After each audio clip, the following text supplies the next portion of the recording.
Most people don't know what's holding them back, but you do because you listen to me, Sam, your self-care guru and journal junkie. Welcome to Journal Entries, your safe place where you can tune in weekly to get tips, tricks, and journal prompts to uncover your feelings, gain clarity, and make your move. Hello, welcome to this week's journal entry. I have been going through it with my son lately. For the past few weeks, it's just been so exhausting, depleting. He's in a very whiny stage, and I'm learning I don't do well with whining. And it got to the point where in my journal, I just felt like I was repeating the same thing, like yesterday was a tough day, or Griffin was really whiny today. And in my head, I was like, just stop complaining about it. Like, it just is what it is, move on. And then it wasn't until the next day after thinking that I realized I should be allowed to feel whatever I want to feel and to have whatever excuse I want to have. Like, I was not doing certain things that I wanted to do. Like, I haven't really been exercising in the morning consistently because my son would get up. And in my head, I told myself, well, that's an excuse. My son, like, I could easily work out with well, not very easily, but I could make it work with my son being up. So in my head, that's an excuse. And I was just getting into this like argument in my head with myself and invalidating how I was feeling or why I was doing or not doing certain things. And it was like it just came to me of like, why aren't we allowed to have excuses? Why can we not? Like, I know that I could work out with my son. I'm choosing not to. And I'm choosing to say that that is the reason and that it is an excuse and that is okay. And sometimes it's not even us we're doing it to ourselves when we act irrationally, quote unquote, or make moments bigger than they are or than they have to be, or try to explain ourselves and our actions.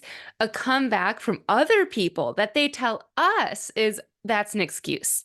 I've even been told that on social media, like, oh, just incorporate your kid into your workouts. And I'm like, you don't think that I've considered that?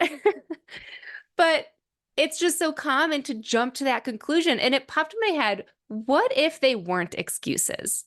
Or just what if we allowed ourselves to have it? What if we allowed ourselves to feel, to think through alternative options, to be petty? What if we allowed ourselves to be petty, to have the excuses before jumping to, you know, I know it's an excuse, but I'm just exhausted today. I know it's an excuse, but I mean, I don't know if you've ever said that. I say that. Like, I'm aware enough that I know that I could do the thing and that this is my excuse, but who cares? Like, own it.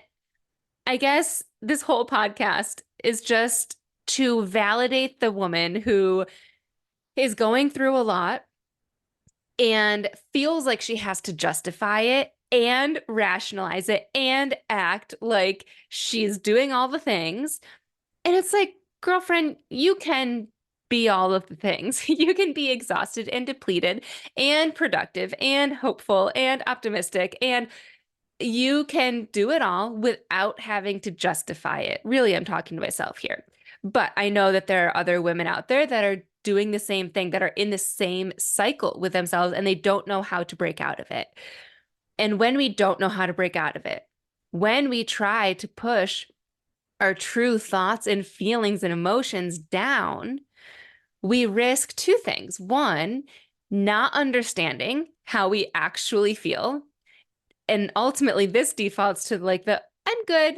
We just go about our lives like everything's good, just kind of surface level.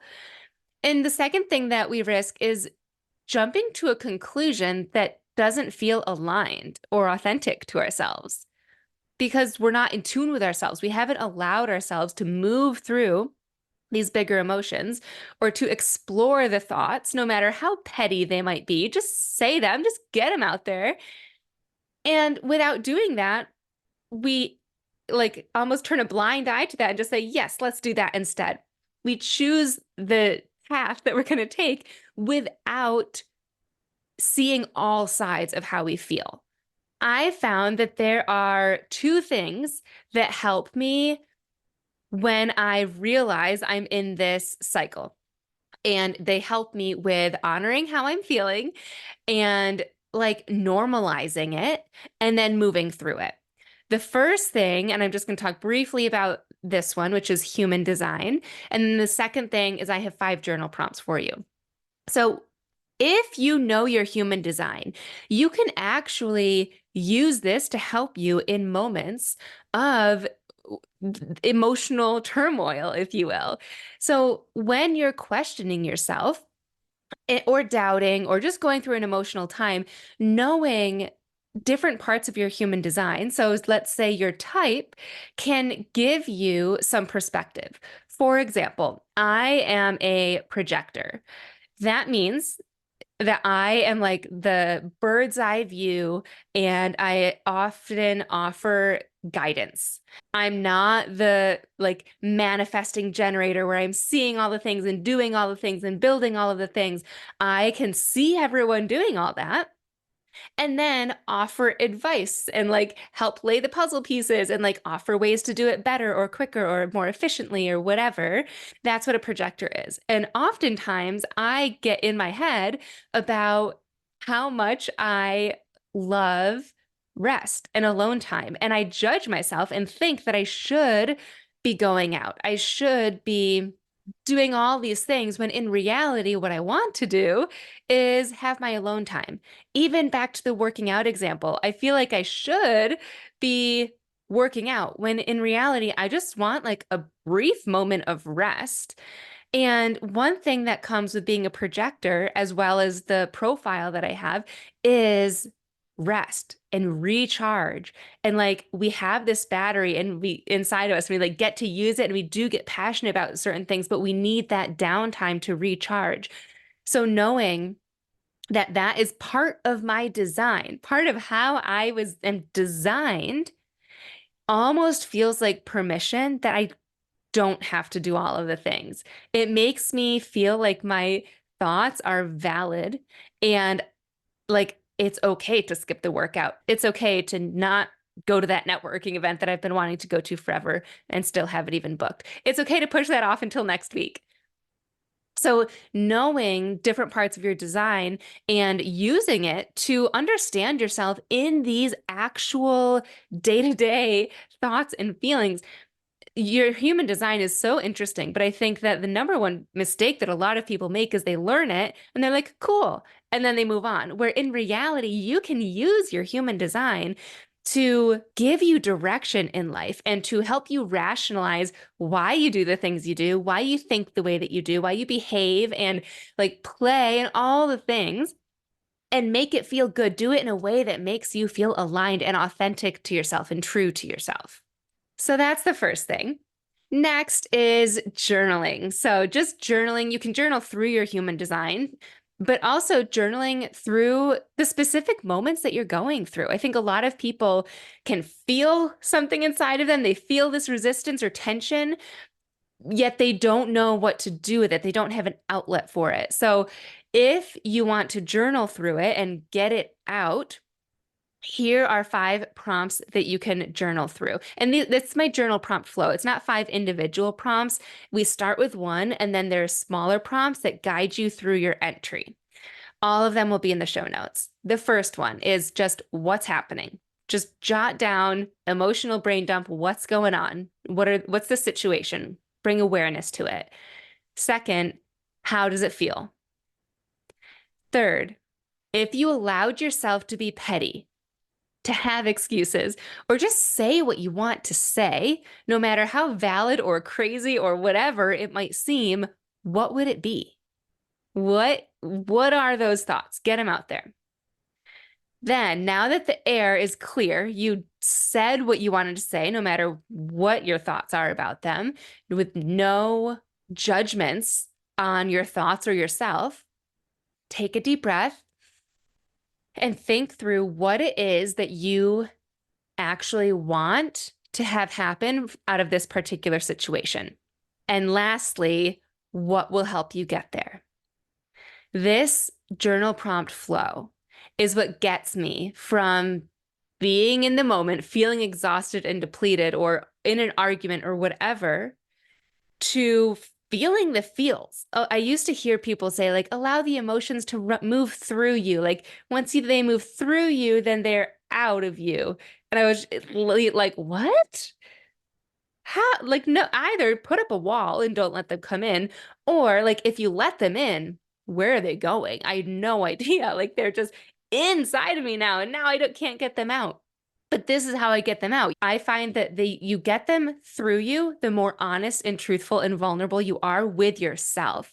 So that's what that third prompt is. And that fourth prompt is where we turn the corner and we allowed ourselves to be however we wanted to be, however we wanted to show up. And we're then challenging what is it that we want to have happen? What is our ideal situation? And from there, it will be much more clear on steps that you can take or things that you can do to help you achieve that. It might be do the stinking workout, Sam, or it might be, you know what, that's actually not that important. It will not change anything about your day. Take the rest. Instead, when you plug into work, do this thing first. So jot down what will help you get there. After listening to this, not only do I hope you feel like your opinions and thoughts are valid. I think that you might know that, but I hope that you explore them. I hope that you allow yourself to actually feel them. And there's no safer place to feel them than in your journal. I am so petty and silly and judgmental in my journal because then I let it go and move through that. Whereas if I didn't do that, I know that I would be bringing those feelings underlying, because of course they'd be under the rug. I would be bringing that into my conversations with people. I would be bringing all that pent up energy and emotion into the work that I'm doing, unrelated, but it's still there. So I hope that you truly not only validate yourself, but explore it and allow yourself to feel it and write it down so that you can release it. Write it to release it. I like that. I might coin that. That might be my new thing, but write it to release it. You are going to feel so good and also feel like you have direction at the end of that journal prompt flow. If you need a little bit more direction, consider hopping into Design and Decide. It's my 4-week journaling group that starts on June 3rd, and we are going to be going over human design and applying it to our lives by journaling through our human design and how it relates to our past experiences, our current alignment with our design, and future decisions, situations, relationships, things that we've got going on in our lives. We're going to be doing all of that with weekly workshops virtually, as well as journal prompts every single day. There's going to be a bonus prompt section just in case there's a day where you don't really resonate with the prompt or you want to go gung-ho and journal on the weekends. There's going to be extra prompts for you, additional resources for human design, and a space for you to share what's happening in your world. What are you actually going through so that I can provide journal prompts for you? But there's also a community of women that I'm positive will be relating to you and can help you through that and share their perspective and stories. The community in there is my favorite part, potentially. It is just so uplifting and supportive. So consider joining us in there. Eventually, Design and Decide will be a standalone program for $9.97. But right now, the only way to gain access to it is inside the Emotionally Empowered membership, which is only $197 a month. So $800 off, which is insane. So feel free to check out the link in the show notes as well for that. Until then, I will see you next week. Thanks so much for tuning in to this week's journal entry. I love connecting with my listeners, so make sure you screenshot this episode and tag me on Instagram at samantha.s.says so I know you're listening. And don't forget to grab your free training and journal prompts at www.samanthapenkoff.com/podcast.